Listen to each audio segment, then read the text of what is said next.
ऋषिमुनि पूजित गोविंद भूमि यज्ञ फल गोविंद विकुंठ विरक्त गोविंद वेंकटगिरि हित गोविंद वल्मीक शुद्ध गोविंद गोक्षीर शुद्ध गोविंद गोपाल घटित गोविंद रघुनावर्धित गोविंद गोविंद हरि।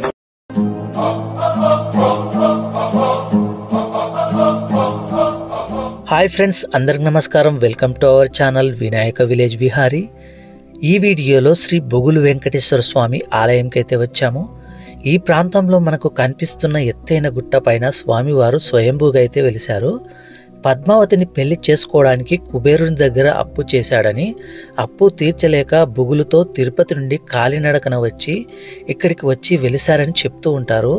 మరి ఇంతటి అద్భుతమైన వెంకటేశ్వర స్వామి ఆలయం యొక్క రహస్యాలు, ఆలయ ప్రత్యేకత, సమయాలు, స్వామివారి పూజా విధానం పూర్తి వివరాలు తెలుసుకుందాము. తెలుసుకునే ముందు ఈ వీడియోకు తప్పకుండా లైక్ చేయండి.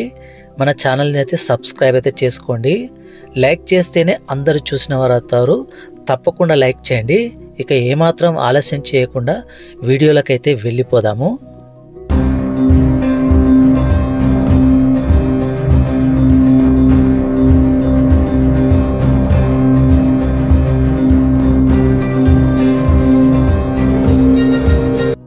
కలియుగ దైవమైన శ్రీ వెంకటేశ్వర స్వామి తన మహిమను, ఉనికిని అనేక ప్రదేశాల్లో వ్యక్తపరిచారు. అందులో ఒకటిగా నిలిచిన చిలుపూరుగుట్ట శ్రీ బొగులు వెంకటేశ్వర స్వామి దేవాలయం. ఈ ఆలయం తెలంగాణ తిరుపతిగా పేరుగాంచింది. ఈ ఆలయం జనగామ జిల్లా చిలుపూరు మండలంలో మనం చూస్తున్న ఎత్తైన కొండపైన స్వయంభూగా అయితే వెలిశారు. ఇక్కడ స్వామివారిని దర్శించుకుంటే వారిలో ఉన్న దిగులు, భయం తొలగిస్తారని నమ్మకం. ప్రతిరోజు చాలామంది వందలాదిగా కొండపై వెలిసిన బొగులు వెంకటేశ్వర స్వామిని దర్శించుకుంటారు. పూర్వము కలియుగ దైవమైన వెంకటేశ్వర స్వామి తిరుపతి నుండి కాలినడకన ఇక్కడికి వచ్చి ఈ ఎత్తైన కొండపైన వెలిశారని ఇక్కడ స్థల పురాణం అయితే చెప్తుంది. ఫ్రెండ్స్, ఈ ఎత్తైన గుట్టపైన రాతిగోల్లో వెంకటేశ్వర స్వామి వెలిసిన తర్వాత ఇదే గుట్ట కింద స్వామివారికి ఆలయ గర్భగుడిని అయితే నిర్మించారు. ఈ ఆలయానికి రావాలంటే క్రింది నుంచి మనకు మెట్ల మార్గం అయితే ఉంటుంది, మరియు రోడ్డు మార్గం కూడా ఉంటుంది. మనం చూడవచ్చు, ఇదే గుట్ట కింద స్వామివారికి గర్భగుడిని అయితే నిర్మించారు. చాలా అద్భుతంగా ఇక్కడ చాలామంది భక్తులు ఇక్కడికి వచ్చి దర్శించుకుంటారు. ఇక్కడ దర్శించుకున్న తర్వాత స్వయంభూగా వెలిసిన ఎత్తైన గుట్ట పైన రాతి గుహల్లో స్వామివారిని అయితే దర్శించుకుంటూ ఉంటారు. ఆలయ గర్భగుడిలో వీడియోలు అయితే అలవ్ లేదు. వీలైనంత వరకు స్వామివారిని అయితే చూపించడానికి అయితే ప్రయత్నం అయితే చేస్తాను. లోపలికి రాగానే ఇక్కడ ధ్వజస్తంభం అయితే దర్శనం అయితే ఇస్తుంది. ఆలయ గర్భగుడిలో స్వామివారిని చాలా అద్భుతంగా అయితే దర్శించుకోవచ్చు.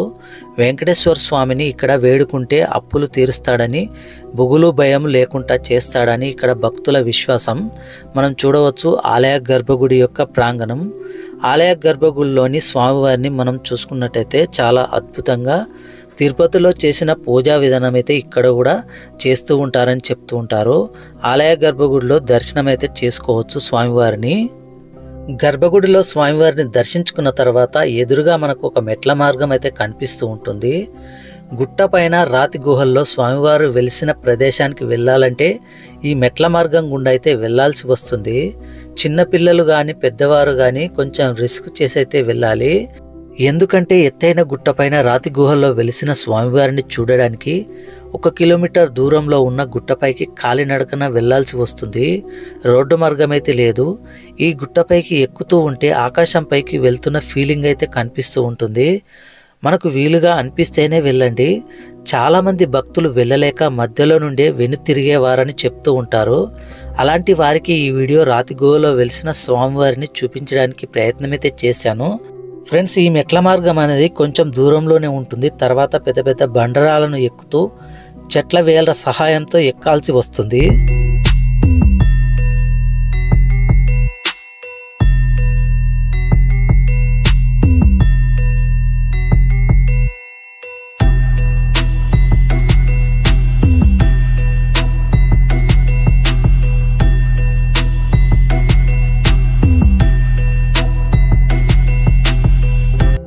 ఫ్రెండ్స్, ఈ చిలుపూరు బొగులు వెంకటేశ్వర స్వామి వారిని కోరికలు కోరుకుంటే నెరవేర్చే భక్తుల పాలిట కొంగు బంగారమై విరాజిల్లుతున్నాడు. ఇక్కడికి వచ్చిన భక్తులు స్థానికులు వారి మాటల్లోనే చెప్తూ ఉంటారు. ఈ ఆలయ స్థల పురాణం చెప్పుకున్నట్టయితే పూర్వం శ్రీమన్నారాయణ శ్రీనివాస అవతారంలో భూలోకానికి వచ్చి పద్మావతి దేవిని వివాహం చేసుకోవడానికి కుబేరుడి దగ్గర అప్పు చేశారట. ఆ సందర్భంలో స్వామివారు అప్పు తీర్చని సమయంలో బొగులు అంటే భయం మొదలవుతుంది. ఆ స్వామివారు బొగులుతో చింతిస్తూ నిద్రిస్తున్న సమయంలో కలలో స్వామివారికి ఈ చిలుపూరు ప్రాంతమంతా కనిపించిందంట.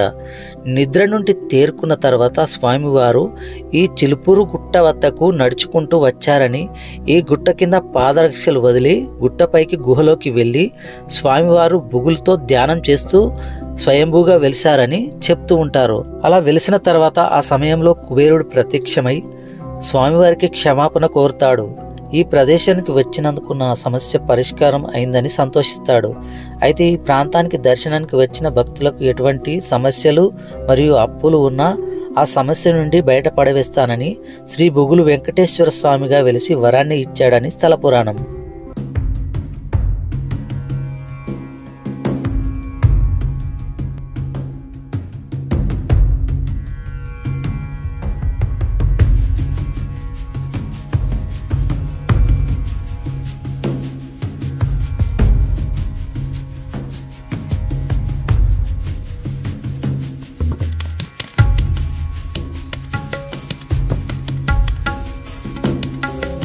ఈ గుట్టపైన స్వామివారు రాతి గుహల్లో వెలిసిన ప్రాంతానికి చేరుకోవడానికి నాకు గంటకు పైనే సమయం అయితే పట్టింది.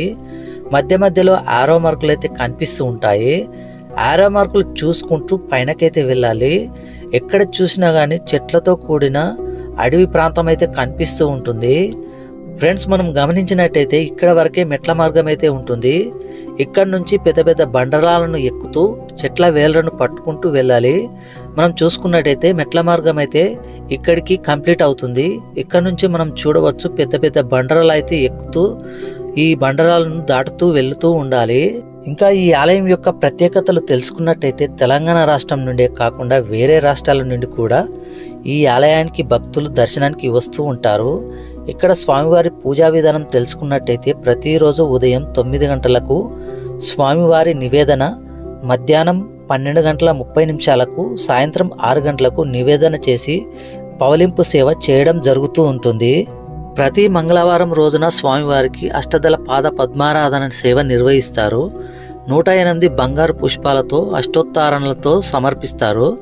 ప్రతి శుక్రవారం ఉదయం స్వామివారికి పంచామృతాలతో అభిషేకాలు చేస్తారు. ప్రతి శనివారం ఉత్సవమూర్తులకు కళ్యాణ మహోత్సవం నిర్వహిస్తారు. శ్రావణ నక్షత్ర రోజున స్వామివారికి శాంతి కళ్యాణం, శాంతి హోమం నిర్వహిస్తారు. ఫ్రెండ్స్, ఈ ఆలయం యొక్క దర్శన సమయాలు చూసుకున్నట్టయితే ఉదయం 6 గంటల నుంచి 12 గంటల వరకు తెరవబడి ఉంటుంది. ఆ తర్వాత మధ్యాహ్నం ఆలయం అయితే మూసివేస్తారు మరియు 4 గంటలకైతే ఆలయం తెరవబడుతుంది. ఆ తర్వాత 8 గంటల వరకు ఆలయ దర్శనం అయితే ఉంటుంది.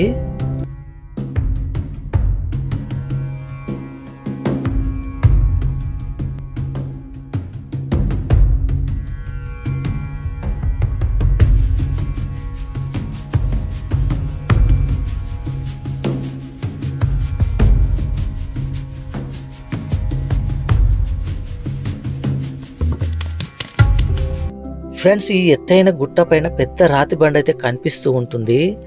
ఈ రాతి బండ దగ్గరికి వచ్చినట్లయితే స్వామివారు వెలిసిన ప్రాంతానికి చేరుకున్నట్లే ఇక్కడ మనం చూడవచ్చు. రాతి బండ పైన స్వామివారి నామాలు అయితే కనిపిస్తూ ఉంటాయి. మనం ఇక్కడ గమనించినట్టయితే కొందరు భక్తులు స్వామివారు వెలిసిన ప్రాంతానికి చాలా కష్టపడైతే వస్తూ ఉన్నారు. ఇక్కడ చూసుకున్నట్టయితే మొదలుగా క్షేత్రపాలకుడైన ఆంజనేయ స్వామి ఈ పెద్ద రాతి బండకు స్వయంభూగా అయితే వెలిశాడు. మొదలుగా క్షేత్రపాలకుడైన ఆంజనేయ స్వామిని దర్శించుకున్న తర్వాత కొండ గుహల్లో వెలిసిన వెంకటేశ్వర స్వామిని దర్శించుకుంటాము. స్వయంగా వెలిసిన శ్రీ బొగులు వెంకటేశ్వర స్వామి రాతి గుహ దగ్గర అయితే ఉన్నాము. చాలా నెమ్మదిగా ఎక్కి రాతి గుహలో ఉన్న స్వయంభూ వెంకటేశ్వర స్వామిని అయితే దర్శించుకోవాలి. ఇక్కడ గుహలో 3 నామాలతో స్వామివారి దర్శనమిస్తూ ఉంటారు. అలాగే ఇక్కడ రాతి బండ పైన సప్తమాత్రికలు కూడా దర్శనమైతే చేసుకోవచ్చు. మనం చూసుకున్నట్టయితే చిన్న చిన్న మెట్లలాగా బండరాలు అయితే కనిపిస్తూ ఉంటాయి.